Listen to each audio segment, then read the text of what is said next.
Hey guys, welcome to our YouTube channel The 99 Percentiles Club। ठीक है, so basically इस channel पे हम लोगों ने एक सीरीज लॉन्च किया हुआ है, question of the day series. तो ये question of the day series में मेरा 5th क्वेश्चन है, जो मैं 5th क्वेश्चन आप लोग कराने वाला हूं। बहुत ही अमेजिंग क्वेश्चन है, ठीक है। These are a very conceptual question, मतलब बहुत ही प्यारा क्वेश्चन है जिससे आप लोगों के बहुत सारे कॉन्सेप्ट क्लियर हो जाएंगे, ठीक है। तो क्वेश्चन को देखते हैं और ये रहा आपकी स्क्रीन पर क्वेश्चन। क्वेश्चन एक बार रीड करेंगे सभी लोग। क्या बोला जा रहा है? बोला जा रहा है from the first 20 natural numbers. First 20 natural numbers बोले तो कौन कौन से होते हैं? फर्स्ट 20 नेचुरल नंबर्स होते हैं 1 से लेके 20 तक, ठीक है। These are first 20 natural numbers. आगे हमें बोला जा रहा है how many arithmetic progressions of the 5 terms, how many arithmetic progression of the 5 terms can be form such that the common difference is a factor of the 5th term. How many arithmetic progression of the 5 terms can be formed? How many arithmetic progression of the 5 terms? मतलब सिर्फ हमें 5 terms की arithmetic progression बनानी है, यानी कि उस AP में सिर्फ 5 टर्म्स होने चाहिए, ठीक है। उस एपी में सिर्फ कितने टर्म्स होने चाहिए? 5 टर्म्स होने चाहिए। Can be formed such that the common difference is a factor of the 5th term. जो हमारा कॉमन डिफरेंस है ना, वो फैक्टर होना चाहिए 5th टर्म का, ठीक है। लेट अस से एग्जांपल गाइस, मैं एग्जांपल लेता हूं आप लोगों को। जैसे 6 हमारा 5th टर्म है, एग्जांपल ले रहा हूं सिर्फ मैं। तो 6 के फैक्टर्स क्या होते हैं? 1 2 3 6। So these are the factors of 6। तो कॉमन डिफरेंस मेरा इन्हीं में से हो सकता है कोई एक। आप इस बात को समझने की कोशिश करिएगा, ठीक है। चल, तो इस क्वेश्चन को जरा करने की कोशिश करते हैं, कैसे इस तरह क्वेश्चन को डील करना पड़ेगा आप लोगों को। आप लोगों को पता है कि यार वी हैव सिर्फ 20 नेचुरल नंबर्स, हमारे पास जो वैल्यू है ना वो 1 से लेके 20 तक की है। तो इन नंबर्स के जो फैक्टर होंगे वही कॉमन डिफरेंस होंगे। लॉजिक लगाओ। तो कॉमन डिफरेंस जो डी है ना, वो छोटे से छोटा 1 ही हो सकता है। एग्जांपल ले रहे हैं, जो डी का वैल्यू है वो छोटा छोटा 1 ही हो सकता है। अगर कॉमन डिफरेंस हमारा 1 है, सबसे पहला पॉइंट हम लोगों ने लिया, अगर हमारा कॉमन डिफरेंस 1 है तो हमारी एपीज कौन कौन सी बन सकती है यहां पर, ठीक है। हमारी एपीज कौन कौन सी बन सकती हैं? कॉमन डिफरेंस 1 लिया और मैंने फर्स्ट टर्म भी कितना लिया? 1 लिया। तो हो सकता है मैं 5 टर्म की एपी बना दूं कि भाई 1 2 3 4 5 ये पहली एपी है। आप कहने लगो सर ये थोड़ा ही बनेगी, ये भी तो बन जाएगी ना। 2 3 4 5 6 ये भी बन जाएगी। ऐसे 3 4 5 6 7 ये भी एपी बन जाएगी। ऐसे चलते चलते चलते चलते चलते हम लोग जाएंगे सिर्फ 16 तक। 16 17 18 19 20। आप बोलोगे सर क्या इस हर एक एपी में जो हमारा कॉमन डिफरेंस है क्या वो 5th टर्म का फैक्टर है? देखो इस वाली एपी को मैंने बड़ी शांति से इसलिए लिख दिया क्योंकि यहां पर कॉमन डिफरेंस 1 है and 1 is the factor of, मतलब सभी का तो फैक्टर होता है 1, ठीक है। 1 तो सभी का फैक्टर होता है, आप कोई भी नंबर ले लो। तो ये सारे के सारे 5th टर्म है। 5 का फैक्टर 1 होता है क्या? हाँ होता है। 6 का फैक्टर 1 होता है क्या? हाँ होता है। तो हमारी जो वाली कंडीशन है ना, यहां पर जो गिवन है कि common difference is a factor of 5th term, वो यहां पर सेटिस्फाई हो रही है। जो 7 का फैक्टर 1 होता है, बिल्कुल होता है। ऐसे 20 का जो फैक्टर होता है वो भी क्या होता है? 1 होता है। तो ये कितनी एपीज बनी हमारे पास? पहली एपी में फर्स्ट टर्म ए 1 है, सेकंड एपी में 2 है, फिर 3 है, से 16 है। तो दीज आर 16 एपीज। यहां पर कितनी एपीज बनी है? 16 एपी बनी। तो इस वाले सिनेरियो में हमारे पास कितनी एपीज बन रही है? 16 एपीज बन रही है। पहला पॉइंट तो ये। बट क्या 16 ही इस क्वेश्चन का आंसर होगा क्या? ऑप्शन में है, हो सकता है बच्चे कंफ्यूज हो जाएं। अच्छा, कॉमन डिफरेंस 2 भी तो हो सकता है ना। जैसे मैंने यहां पर कॉमन डिफरेंस 1 लिया, कॉमन डिफरेंस 2 भी तो हो सकता है ना यार। भाई कॉमन डिफरेंस 2 भी तो हो सकता है ना। तो लेके देखते हैं। अगर मैं कॉमन डिफरेंस को 2 लेने लग रहा हूं, अगर मैं कॉमन डिफरेंस को 2 लेने लग रहा हूं, जरा ध्यान से देखना। अगर मैंने कॉमन डिफरेंस को 2 लिया तो मैं कितनी एपीज यहां पर बना सकता हूं? जस्ट इन केस मैंने कॉमन डिफरेंस को भी 2 लिया और मैंने फर्स्ट टर्म को भी 2 लिया, हाँ या ना? ये बात आप लोग समझ में आ गई। आप यहां से कितनी एपीज बनाएंगे जरा देखो। कॉमन डिफरेंस 2, फर्स्ट टर्म भी 2 हमारे पास, तो 2 फिर 4 फिर 6 फिर 8 फिर 10 बनेगी क्या? यस। जो हमारा 5th टर्म है यहां पर, जो हमारा 5th टर्म है, 5th टर्म के फैक्टर क्या क्या होते हैं? 1 2 5 10। तो 2 is the factor of this 10, 2 is the factor of 10, that is why 2 is the common difference here. आगे और भी बन सकती है, देखो जैसे 4 6 8 10 12 बन सकता है। 12 का फैक्टर भी 2 होता है। 6 8 10 12 14 का फैक्टर भी 2 होता है। 8 10, 12, 14, 16, 16 का फैक्टर भी 2 होता है। फिर हमारे पास ऐसी बनेगी, यहाँ पे 10 से स्टार्टिंग होगी वो 18 तक जाएगी, और हमारे पास 12 से स्टार्टिंग होगी वो 20 तक जाएगी। हाँ या ना?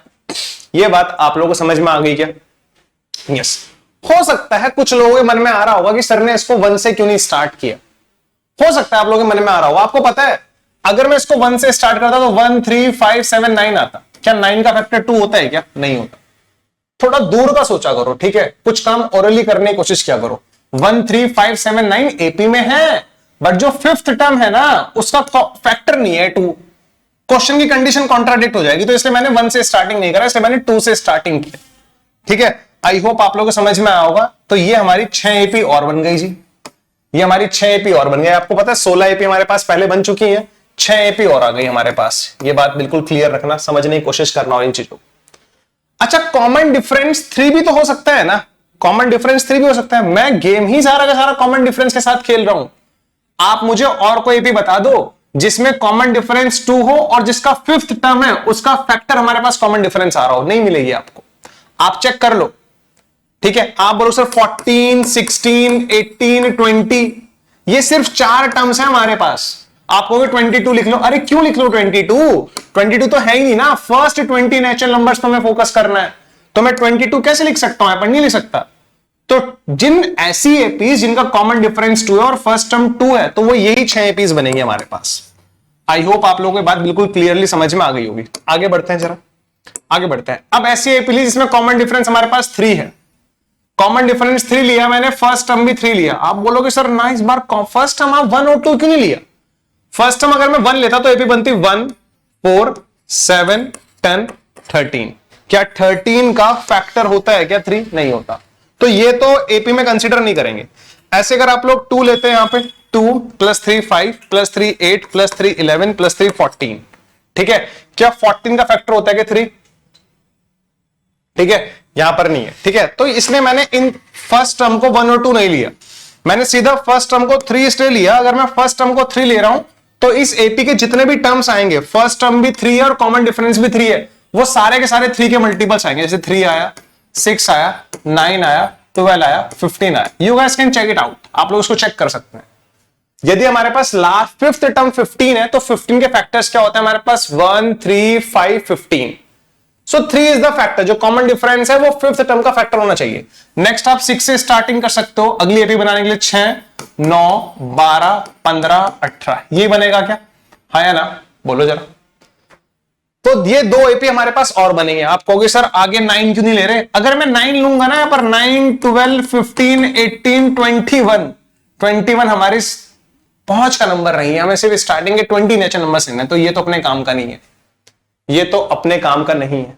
तो आई होप आप लोगों को इतनी क्लैरिटी हो गई होगी कि यहां से सिर्फ अपने को 2 एपी मिलने वाली है, तो 2 एपी और काउंट कर लेंगे। बहुत ही प्यारा क्वेश्चन है, बहुत ही प्यारा क्वेश्चन है। एग्जाम में ये टाइम लेगा सॉल्व करने में, अगर डाटा थोड़ा और अलग आ गया तो। सेम डाटा से तो उम्मीद कर ही नहीं सकते आप लोग।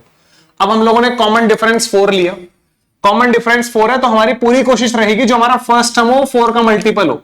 अगर हमारा फर्स्ट टर्म 4 का मल्टीपल नहीं होगा तो 5th टर्म का फैक्टर नहीं बन पाएगा ये। तो इसीलिए आप लोग डायरेक्ट सोचा करो, जो सर ने कॉमन डिफरेंस लिया है वही सर ने फर्स्ट टर्म लिया है।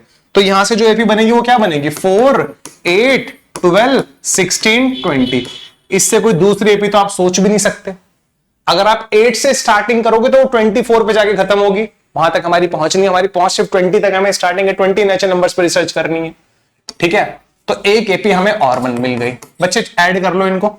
अब आप कहोगे आगे क्यों नहीं जा रहे? आगे तो चलो, आगे जाने की जरूरत ही नहीं है। अगर आप कॉमन डिफरेंस को 5 लोगे तो आपको फर्स्ट टर्म भी 5 लेना पड़ेगा, तो आपकी 5 टर्म की एपी ही नहीं बनेगी। तो इसलिए आगे जाने की जरूरत नहीं है, यहीं पे फुल स्टॉप लगा दो। इनको ऐड कर लेना, आंसर आ जाएगा आप लोगों का 16 + 6 22 + 2 + 1 विच इज नथिंग। कितना आ रहा है हमारे पास? 25 आ रहा है, जो कि ऑप्शन सी में है। आई होप यहां तक की बात आप लोगों को बिल्कुल क्लियरली समझ में आ गई होगी। ठीक है, बहुत ही प्यारा क्वेश्चन लगा होगा आप लोगों को। ठीक है, हाँ, ढंग से देखा करो। ठीक है, मतलब थोड़ी क्लैरिटी होनी चाहिए। ये नहीं कि हम लोग इसको ऐसे ही करते जा रहे हैं, मतलब आपको इन थोड़े थोड़े टर्म्स की क्लैरिटी होनी चाहिए कि हाँ यार, सर ने जब कॉमन डिफरेंस 1 लिया है तो फर्स्ट टर्म 1 लिया है। इसके पीछे रीजन क्या है? क्योंकि अगर मैं फर्स्ट टर्म 1 ले रहा हूं ना तो हर एक टर्म 1 1 से बढ़ेगा, तो जो हमारा 5th टर्म आएगा ना तभी 5th टर्म का फैक्टर होगा ये। आप कोई भी टर्म चेक कर लो, 1 सबका फैक्टर होता है, तो इसलिए 1 वाले केस में सबसे ज्यादा एपी बनी थी 16 एपी। फिर हमारा दूसरा वाला टर्म है जिसमें कॉमन डिफरेंस 2 था, फर्स्ट टर्म 2 लिया हम लोगों ने। क्या फर्स्ट टर्म 1 नहीं ले सकता था? अगर आप फर्स्ट टर्म 1 लेते ना तो आपका फिफ्थ टर्म जो आता उसका फैक्टर नहीं होता A2। आप लेके देख लिया करो, आपने 1 लिया होगा, 3 लिया होगा, 5 लिया होगा, 7 लिया होगा, 9 का फैक्टर ही नहीं है A2। ये भी तो क्वेश्चन की कंडीशन है ना, common difference is a factor of the fifth term, तो वो सेटिस्फाई नहीं हो रहा था वहां पे। आई होप आपको ये बात समझ में आई होगी। तो बहुत ही प्यारा क्वेश्चन था ये, ठीक है, बहुत ही प्यारा क्वेश्चन था। ऐसे हम लोगों ने यहां पर चेक किया।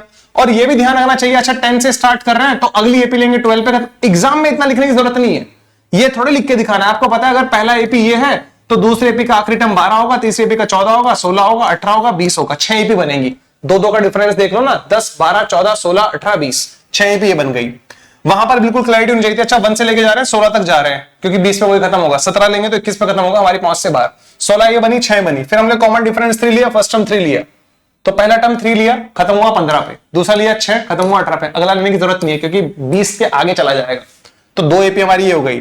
कॉमन डिफरेंस 4, फर्स्ट टर्म 4, तो हमारी ये एपी बनी 5 टर्म्स की, जिसमें हमारी ये एक ही एपी बन पाएगी और नहीं बन पाएगी। और एपी लोगे तो यहां पर 8, 12, 16, 20, 24 आएगा, वो बहुत ज्यादा आगे चला जाएगा। ठीक है, so the correct answer to this question, the correct answer to this question is 25। ठीक है, 16 + 6 + 2 + 1, तो there are 25 APs are possible. ठीक है, वही पूछा था how many arithmetic progressions of 5 terms can be form, तो 25 इज द करेक्ट आंसर। ठीक है, आई होप आप लोगों को यहां तक की बात समझ में आई होगी। बहुत ही प्यारा क्वेश्चन था ये। So question of the day series में ना बहुत ही प्यारे प्यारे क्वेश्चंस हम लोग आपको करा रहे हैं, सारे के सारे सिलेक्टेड क्वेश्चंस। ठीक है, मुझे पूरी उम्मीद है आप लोगों को इन क्वेश्चन से बहुत कुछ सीखने के लिए मिल रहा होगा। आपको ये सेशन कैसा लगा कमेंट सेक्शन में जरूर बताना, और आपको ये कॉन्सेप्ट कैसा लगा। एक डिफरेंट क्वेश्चन मैंने लेने की कोशिश करी है एपी से। मोस्टली हम लोग एपी जब पढ़ते हैं तो हमें लगता है कि यार एपी बड़ा इजी टॉपिक है, बट उससे अच्छे अच्छे क्वेश्चंस बन सकते हैं। ठीक है गाइस, चला सी यू नेक्स्ट सेशन, तब तक के लिए bye bye, take care, thank you so much guys.